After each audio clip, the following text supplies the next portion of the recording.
ครับก่อนที่จะไปขับกันนะฮะมาพูดเรื่องหน้าตารูปโฉมความสวยความงามของ Toyota Fortuner ใหม่ก่อนนะครับก็หลายๆคนเห็นมาแล้วนะฮะเขาเปิดตัวอลังการมากๆนะครับแต่วันนี้เนี่ยจะพามาดูใกล้ๆสีนี้เป็นสีซิกเนเจอร์นะครับเห็นไหมฮะมันก็จะเป็นเหมือนน้ำตาลเข้มแต่ข้างในนี่มันมีเหลือบเพชรอยู่เวลาออกแดดเนี่ยสีแบบนี้สวยมากๆนะครับไม่ใช่สีน้ำตาลด้านนะครับมันจะมีมุกอยู่นะฮะแล้วก็กระจังหน้าลายใหม่นะครับหน้าตานี่แตกต่างจากHilux Revo นะครับที่เป็นพื้นฐานของ SUV คันนี้นะครับเขาแชร์พื้นฐานกันนะครับแต่หน้าตาเนี่ยจะแตกต่างกระจังหน้าก็ยื่นออกมาเพราะว่าอินเตอร์คูลเลอร์เนี่ยย้ายมาอยู่ข้างหน้าแล้วเครื่องยนต์บล็อกใหม่นะครับเทอร์โบมาอยู่ด้านข้างแล้วอินเตอร์คูลเลอร์ไม่อยู่นี่โคมตัวนี้เป็นของตัวท็อปนะครับไบบีมสูงต่ำอยู่ในนี้แล้วเป็นหลอด LED แล้วมี DRL นะครับDaytime Running Light 5 หลอดเดี๋ยวมาดูว่าสวยอย่างไรแล้วมันยังมีตรงเส้นตรงนี้ด้วยที่เป็นเหมือนหางตาของมันเดี๋ยวผมเปิดให้ดูถ้าเป็น Fortuner ตัวล่างนะครับ 2.4G MT เนี่ยจะไม่มีตัว DRL 5 หลอดแบบนี้ตัวนี้หลอดไบบีมนะครับสูงต่ำในตัวก็ให้ลำแสงสีฟ้าสวยงามยามเวลากลางคืนก็เป็นเหมือนแบบรถยุโรปรถพรีเมียมราคาแพงๆรถนำเข้าตัวนี้นี่พอกลางคืนนี่เปิดนี่สวยมากแต่ถ้าเป็นตัวล่างหลอดตัวนี้จะเป็นสีส้มแต่เป็นโคมลูกแก้วเหมือนกันแต่จะไม่มีไปดูเลยดีกว่าหลอดเป็นสีส้มแล้วก็ DRL มาติดอยู่นี่เป็นไฟหลีคือก็ไม่เชิงจะเรียกว่า DRL ได้ไหมก็คือคุณเปิดไฟหลีหลอดเนี่ยมันถึงจะติดแต่ก็เปิดในยามกลางวันเป็นเรื่องของหลักความปลอดภัยแต่โคมนี่คนละสีกันเดี๋ยวมาดูด้านข้างกันครับนี่ครับรูปโฉม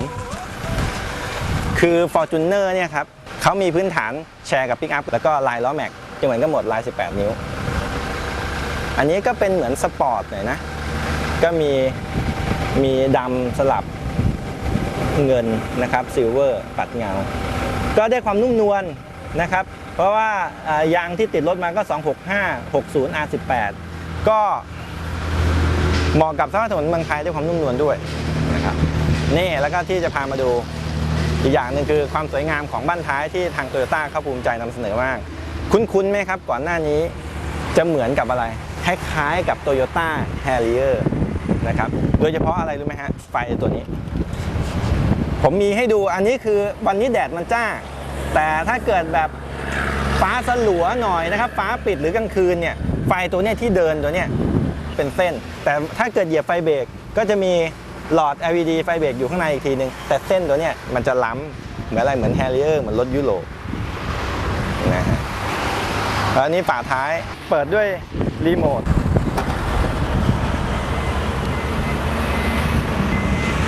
เป็นไงครับสมูทดูกระบอกโชคตัวใหญ่นะครับ2ตัวนี่ดูมั่นคงนะครับเหมือน BMW พวก X5 X6 นะแล้วก็เป็นออโต้ลิฟต์เกตอะครับเปิดปิดไฟฟ้าแล้วก็มีป้องกันการหนีบทับเหมือนกันเห็นไหมฮะพอหนีบปุ๊บหยุดนะฮะตอนจังหวะหนีบทับลงเนี่ยเท่าที่ผมลองดูคือผมหนีบมาแล้วทั้งFord แล้วก็ Ford Everest แล้วก็ Fortuner ของ Fortuner จะเบากว่าคือ Everest เนี่ยกดจนมันได้น้ำหนักหน่อยปุ๊บแต่มันก็เด้งกลับนะโตต้าเนี่ยนิดเดียวหยุดเลยแล้วก็กดอีกทีกดรีโมทแล้วกดปุ่มมันก็กลับขึ้นไปนี่ไงเบาะ3 แถวนะครับแล้วก็อันนี้เป็นสีชามัวน้ำตาลอ่อนๆนะครับสำหรับตัวท็อปถ้าตัวกลางล่างลงมาก็จะเป็นสีน้ำตาลเข้มแล้วก็ตัวล่างสุดเป็นเบาะผ้าอันนี้เบาะ3 แถวนะครับคือ Toyota Fortuner เนี่ยเบาะเขาก็จะเป็นเบาะแถว3เนี่ยจะเก็บยังไงเวลาต้องการพื้นที่สัมภาระก็คือแขวนนะครับที่เขาเลือกใช้แขวนเนี่ยเพราะว่าตัวโครงสร้างพื้นฐานของเขาเนี่ย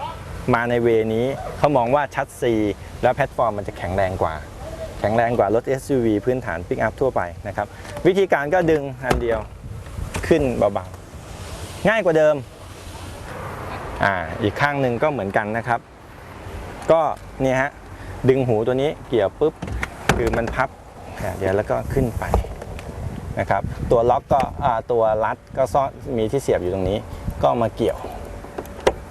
นะครับคือด้านใต้เนี่ยมันเป็น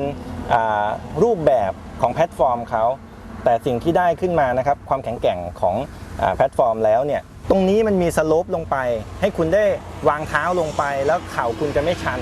ตรงนี้แหละที่ทำให้เบาะแถว3ของ Toyota นั่งสบายนะครับเบาะที่แขวนบางคนบอกว่าตอนที่ยกขึ้นเกะกะแต่พอเอาลงแล้วนั่งจริงเนี่ยตรงนี้นั่งสบายเดี๋ยวผมจะไปนั่งให้ดูด้วยนะครับตรงนี้จะทำให้นั่งสบายกว่า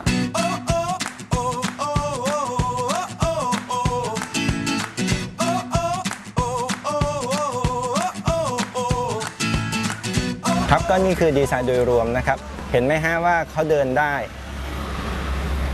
ให้มันดูหรูหรานะครับเสา2ต้นนี้ตัวท็อปเสาเนี่ยจะเป็นสีชามัวนะครับแล้วก็สลับกับสีน้ำตาลเข้มแต่ที่ผมให้ดูฝีเย็บของการเดินทริมขอบเขานะครับมันยู่ลงไปเหมือนอะไรรู้ไหมเหมือนเย็บด้วยมือเหมือนรถยุโรปหรูๆราคาแพงๆพวกสไปเกอร์คันละ20-30 ล้านนะแต่อันเนี้ยจริงๆใช้เครื่องแต่ย้ำให้มันยู่ลงไปนิดนึงที่ขอบมันจะดูแบบมันดูจริงอ่ะนะครับแต่ถ้าเป็นYaris Vios มันจะมีเป็นรอยปั๊มใช่ไหมฮะเป็นพลาสติกอันนั้นก็คือเป็นลวดลายเฉยแต่อันนี้คือเย็บจริงๆนะครับหน้าตาดูดีทีเดียวนะครับวัสดุหุ้มหนังหมดนี่ก็นุ่มนะมือจับให้มาครบอย่างที่บอกบางค่ายเขาจะไม่ให้ตัวนี้ลูกค้าก็ถามถึงก่อนหน้านี้บางรุ่นนี่ไม่ให้ตรงนี้ด้วยสำหรับคนขับเพราะกะว่าให้ท่านดึงพวงมาลัยขึ้นมาแต่โตต้าให้หมดนะครับเหมือนในไฮลักซ์นะครับ2ฝั่งให้หมดเลยตัวท็อปนะครับเกียร์6สปีดนะครับมีโหมด Eco โหมด Power เดี๋ยวไปเล่าให้ฟังตอนขับนะครับมีบวกลบฝั่งนี้นะครับผลักมาแล้วยังเพิ่ม Paddle Shift มาให้อีกโอ้ให้มาครบจริงๆนะครับมี Cruise Control ด้วยสำหรับตัวท็อปหนังสีชามัวเดี๋ยวไปลองนั่งเบาะแถว2กันครับ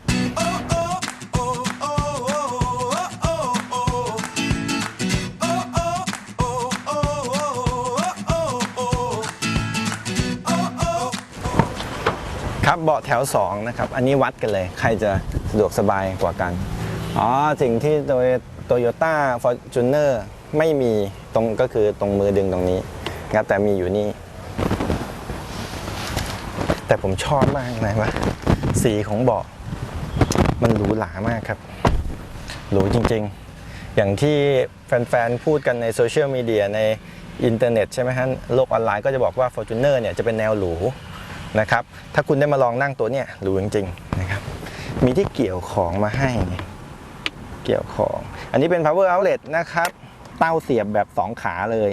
นะครับอยู่ข้างล่างไฟ220โวลต์เวิร์กมากๆเวิร์กมากๆอันนี้เวิร์กมากๆนะครับแล้วก็ที่เวิร์กอีกอย่างหนึ่งนะครับ Air Auto ของ Toyota Fortuner นะครับหน้าหลังนะครับข้างหลังก็เป็นออโต้ปรับตรงนี้เป็นแอร์ออโต้นะข้างหน้าออโต้ซ้ายขวาไม่พอข้างหลังยังออโต้อีกนะครับปรับนี่แล้วแอร์ลงนี่อันนี้ก็จะดีที่ช่องแอร์อยู่ข้างหน้าแล้วก็อันนี้ถูกต้องเลยครับไม่เปลืองถ้าเกิดคุณมีที่วางแก้วอยู่นี้คุณวางแก้วเข้าไปคุณก็ไม่มีความสะดวกสบายแต่อันเนี้ยเพลินเลยที่วางแขนพอดีสุดข้อมือแล้วพอคุณจะวางแก้วกดให้มันเด้งออกมาอยู่ข้างหน้าอย่างนี้จะดีกว่าวางอยู่ตรงนี้เนื้องานก็ดีด้วยเดี๋ยวไปลองนั่งเบาะแถว3กันเลยครับจะได้รู้ว่านั่งได้จริงหรือเปล่า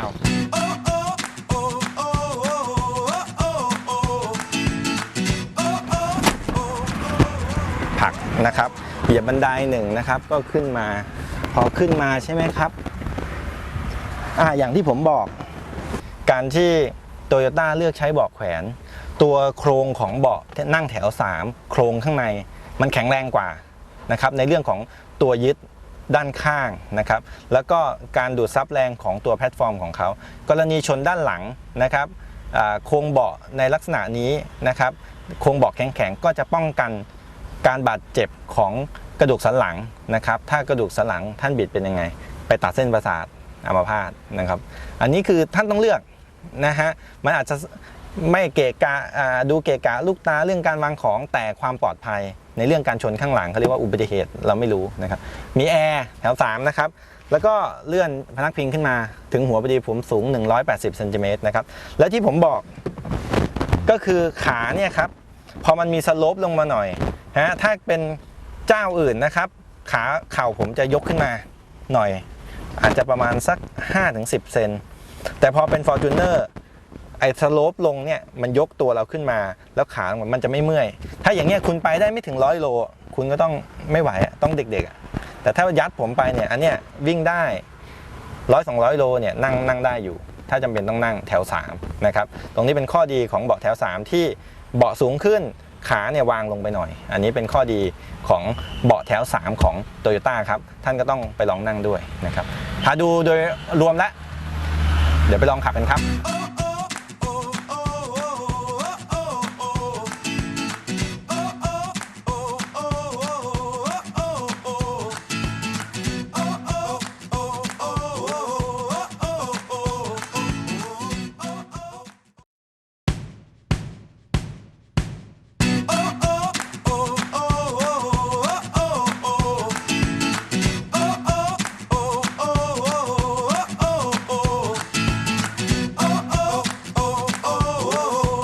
การทดลองขับ Fortuner ทริปนี้ผมมาเป็นแบบคาราวานครับใช้เส้นทางออนโรดจากสนามบินจังหวัดสุราษฎร์ธานีจุดหมายปลายทางอยู่ที่จังหวัดภูเก็ต Fortuner ที่อยู่ในคาราวานมีครบทุกรุ่น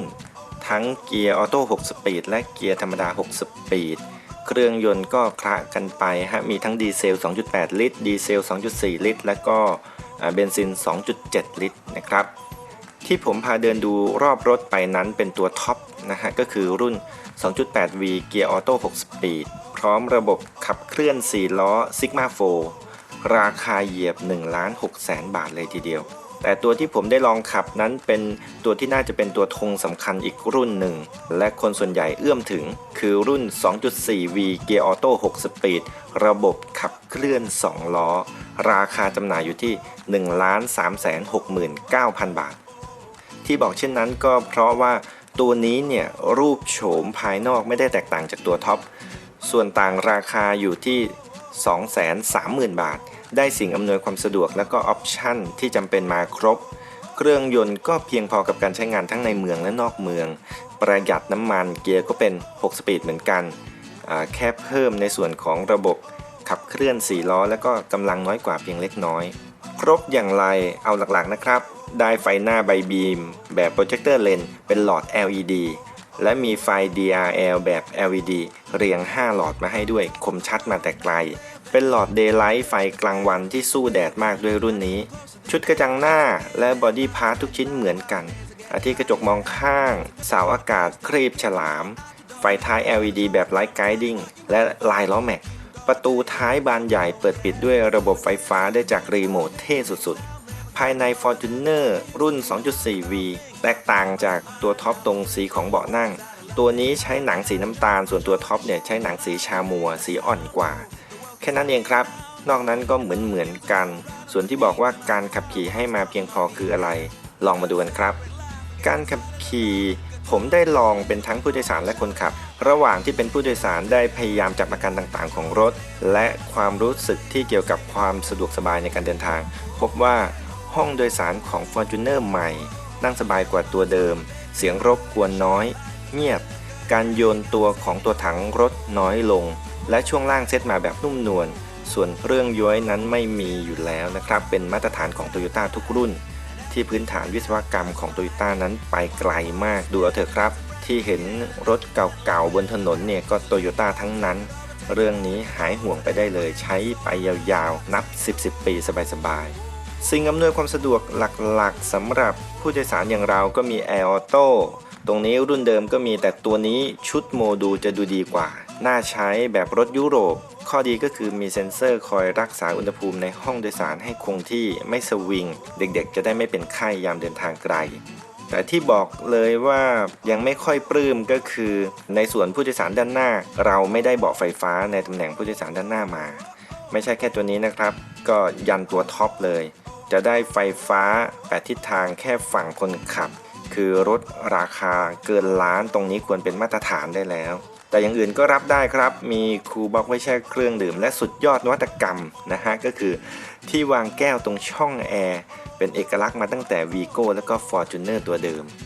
ย้ายมาในตำแหน่งหลังพวงมาลัยลองขับเครื่องยนต์ดีเซล 2.4 ลิตรใน Hilux Revo มาก่อนแล้วก็อารมณ์เดิมซึ่งส่วนตัวผมชอบนะฮะชอบรถที่ต้นจัดกระแทกคันเร่งลงไปแล้วเครื่องยนต์มาเลยขับสนุกไม่ต้องรอรอบที่สำคัญตอนเติมน้ำมันไม่ต้องควักแบงค์ใหญ่ให้ท้อใจ